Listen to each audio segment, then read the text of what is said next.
สวัสดีครับสวัสดีเพื่อนๆพี่ๆน้องๆทุกคนครับมื้อนี้ก็แต่งเพลงแล้วก็มาร้องให้พี่น้องฟังเพลงตามสถานการณ์ครับแต่งขึ้นมาโดยหนึ่งสมองสองมือของผมเองครับแต่งตามสถานการณ์น้ำมันขาดแคลนตอนนี้น้ำมันหายากน้ำมันหายากก็เลยต้องช่วงว่างเนาะช่วง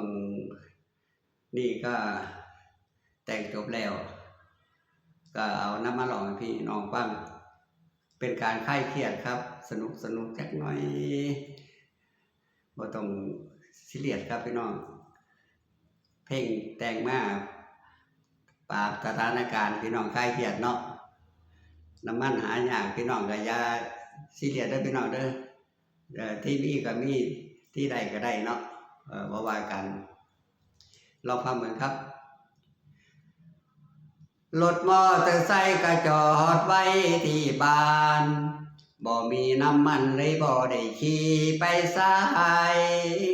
ได้พึ่งพาแต่จักรยานคู่ใจ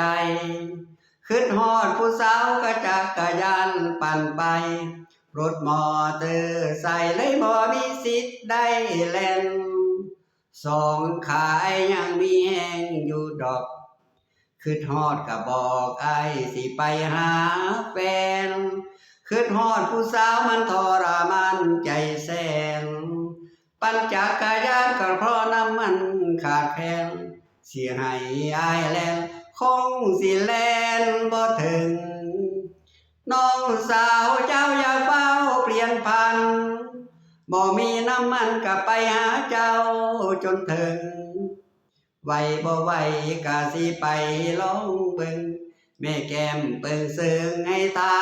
ยซะก่อนน้ำมันขาดแคลนใจแฟนอายอย่าขาดของขาดตลาดใจเจ้าอย่าขาดอย่าทอนให้หากันคือตั้งแต่กี้ก่อนให้สองเฮาฮักชั่วนี้นันดอนให้คนอ่อนซ้อนว่าเขาแน่นแฟนน้องสาวเจ้าอย่าเฝ้าเปลี่ยนพันบ่มีน้ำมันก็ไปหาเจ้าจนถึงไหวบ่ไหวก็สิไปลองเบิ่งแม่แก้มเปิงซึ้งให้ตายซะก่อน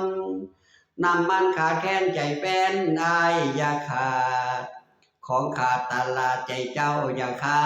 ดอย่าทอนให้หากันคือตั้งแต่กี้ก่อนให้สองเฮาฮักชั่วนี้ลันดอนให้คนอ่อนซ้อนว่าฮักเฮาแน่น